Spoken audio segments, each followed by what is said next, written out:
Since the beginning of the internet, we have been searching on the internet, and search engines have certainly changed over the years.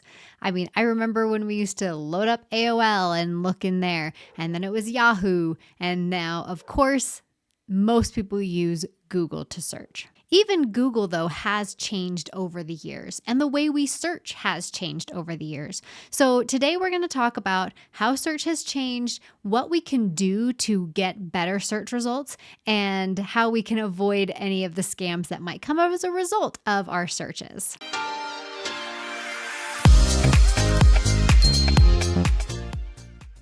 As I mentioned, not only has search changed, but the way we search has changed. So originally, we'd search for specific words because the search results weren't as vast as they are now. So as we tried to narrow down, then we've moved to searching for phrases. So instead of just water bottle, maybe now we're searching for the best water bottle. Next, it changed from searching for phrases to searching for entire sentences. Now we've even gone further and gotten super specific with our sentences, especially because of the AI search results. So now we're searching for what is the best water bottle to use while on a hike. The progression is very clear because at the beginning, when there wasn't as many websites or as many answers to our question, we were able to more narrowly search for water bottle. And then we had to continue to expand that search because we wanted more specific answers. So the results themselves have also changed as we have changed our habits. Initially, we only got the SEO search results. So we would search for water bottle. We had a bunch of pages that just talked about water bottle. And it was basically ranked in an order of what Google thought was the best result for our query. And it was just a whole list of websites, and you just go down the list. And for a content creator, getting to the top of that list was super important because people were not going past the first page of search results in order to find anything. So if you could land on that first page of search results, then you most likely would get the traffic for that search. The next thing that happened was ads started popping up at the top. So you put in your search, you've got a couple links that are ads at the top, and then the rest of the search results. So this was more of a pay-to-play model where you could pay to get to the top of the search engine results. And while that is still the case, you can still pay to get to the top of that. There are several layers until you get to the actual top of the search engine results. Because now we have ads at the top, and then we have maybe social media results, and then the rest of the search results. The next phase of search results came when you did your search and then it had an answer to your question at the top. And it would pull that information from a specific blog post or something else that was high in the search results that it thought would answer your question with a link to the original post. So let's say it's a recipe. It might have the full recipe in that little answer, so you don't have to click through to the website to get that recipe. Well, now obviously Google has taken it even a step further, and there is an AI result at the top of your search results. So you've got the AI answer, and then sometimes even on mobile, it would just have the AI answer, and you have to go back in order to get to the rest of the search results. It's really pushing for that AI answer to be the solution that you're looking for. But if you look at the regular search results now, you're going to have your AI answer, you're going to have search results from social media sites, you're going to have videos, and then maybe you'll get some ads and then the actual search engine results. Getting to the top of those search results is becoming less and less of a priority for website owners and blog creators because it's so far down the list that people aren't even getting to the actual search results before they're clicking away or finding the answer that they're looking for. So now that we have this plethora of information before the actual search results, how can you get better search results? I'm going to give you a few ways that you can get specifically to the answer you're looking for in a quick fashion so that you don't have to wade through all of the other stuff that is at the top of the Google search results page. The first thing is using Google Lens. I actually love using Google Lens to search for a specific product or a specific image. So let's say I see a water bottle that I like and I don't know where you can buy that. I can circle that on my phone and then use Google Lens in order to find where that was. Or let's say I see a cute purse or a cute shirt that somebody else is wearing. I can snap a quick picture and use Google Lens in order to find where I could purchase that item. But Google Lens is also really helpful in identifying things. Let's say you see a bird on the street and you want to know what kind of bird that is, or a type of plant. You want to know how to grow this plant, or you want to know how to take care of this particular plant. You can snap a picture in Google Lens for that plant and get a lot of information as to what that is. Because the problem with search is that you need to know what it is in order to search for it. But with Google Lens, you can just snap a picture and know what that is and then get the search results that you're looking for that are related to that specific item. Google Lens is also super helpful with helping for homework. There are a lot of different tabs in Google Lens. I have a whole video about things you can do with Google Lens. So you can translate a menu. So let's say you're in a restaurant that has a foreign menu. You can use Google Lens to translate that information into English. You can use it to help you with math homework. You can use it for a lot of different things. So next time you are looking for something kind of obscure, go ahead and try out Google Lens, and that's going to get you exactly what you're looking for inside of that. Related to Google Lens, and this is kind of the same thing for audio, when you are at a store or at a restaurant and you hear a song and you want to know what the name of that song is, you can open up Google and turn on the little microphone and have it search for a song. It's pretty good. So you don't have to download a whole app like Shazam. You can just use the Google app in order to listen for the music and then tell you exactly what that music is. You can even use Google Lens to find out like what that actor is too. So let's say you're watching a movie and you're like, oh, I know that actor's in a different program or somewhere that I've seen. You can use Google Lens to search for that actor's face and it'll tell you exactly who that actor is. And then you can look in IMDb and see what else they're in. Now, the really cool thing about Google that is very often overlooked is it has a lot of tabs at the top. And this is going to break your search down into very specific sections. So let's say I'm looking for a particular purse. Well, I can click on the shopping tab and it's only going to give me shopping results. I don't need the website for the purse or somebody talking about a review of the purse or anything. I'm looking to buy this thing right away. So I can click on the shopping tab. It will give me different prices for that purse so I can know exactly how much it's going to cost and where I can buy it for the least expensive price. So the other tabs at the top is the news tab. So let's say I see that an actor has possibly passed away in my social media feed. Well, I'm going to type in that actor's name and then tap on the news tab.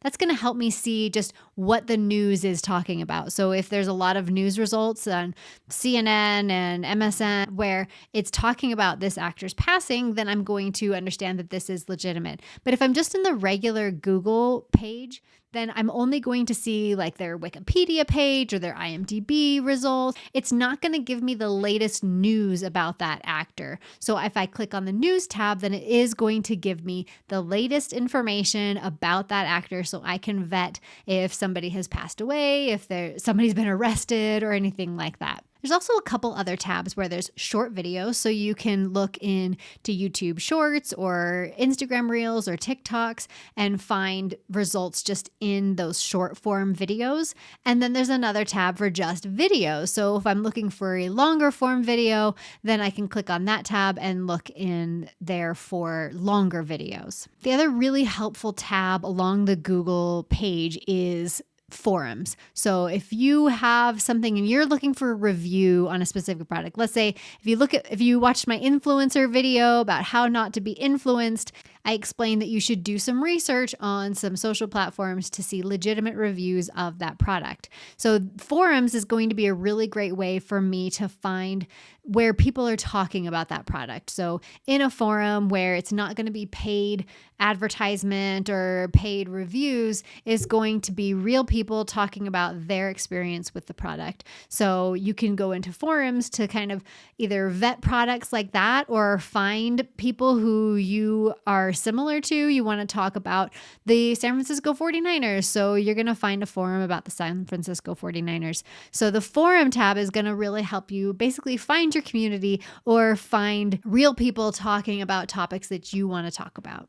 Now, of course, we have to talk about the AI results. So the top of every search result is going to have that AI information. Now, the best thing, the most important thing I can ever talk to you about is the fact that AI is a liar. So AI can lie right to your face. So you really have to dig into those AI results and see if what it's saying is legitimate. So I have a program at work that I use all the time, and I want to know if this program can do something that I haven't been able to find how to do. Well, I'll do a Google search and I'll get the AI results, and it says that it can do what I'm asking it to do. But then when I'm clicking on the links that are associated with that, and I go to those websites, that's not exactly what the website is saying that it can do.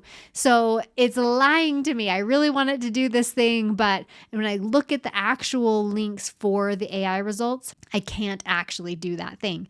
So you have to really vet the results. Unless it's just something that you're trying to get information on, it's not something you really need accurate information, then maybe you can just rely on the AI result itself.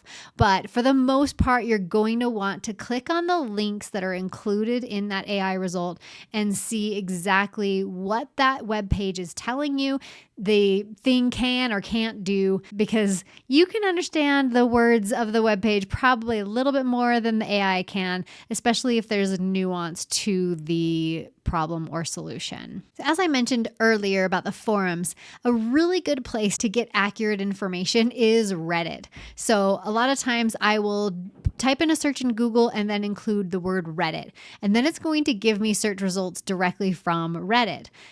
Or you can go into Reddit itself and search there. But Reddit's going to have a lot of real life people talking about the specific topic, and I can probably find pros and cons on any sort of topic within Reddit, but it's going to have a lot of real people talking about real topics. So don't neglect forums like Reddit when you are searching for real information about something. And similar to Reddit, you can also search within YouTube. I know this video is on YouTube. I do publish this out to podcast platforms as well, but YouTube is actually the second biggest search engine in the world, Google being the first. So Google basically owns the first and second search engine results in the world, but YouTube is the second most popular search engine in the world. So if you want a video about how to change a tire or how to change the filter in your air conditioner or anything,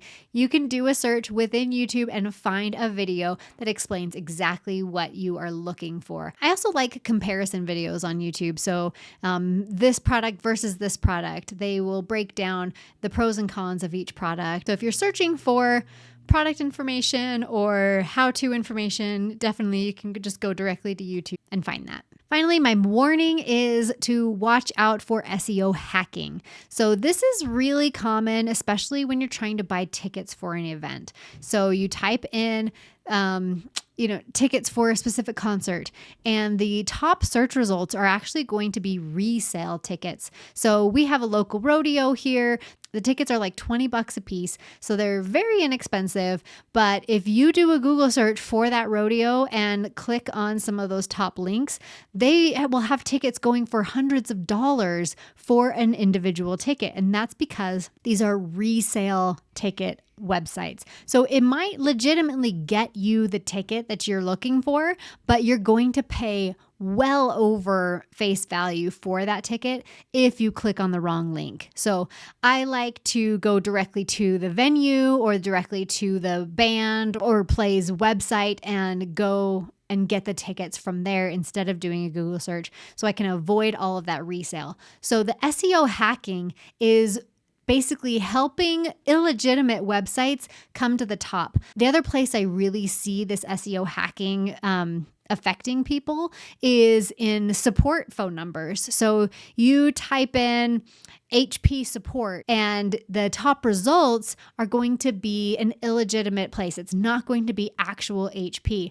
And so you call that number and then they say, oh, I need to take over your computer. They take over your computer, install malware, or get information about you elsewhere. So those are some of the top results. So again, you're going to want to go directly to like HP's website and look at the support number on the website itself.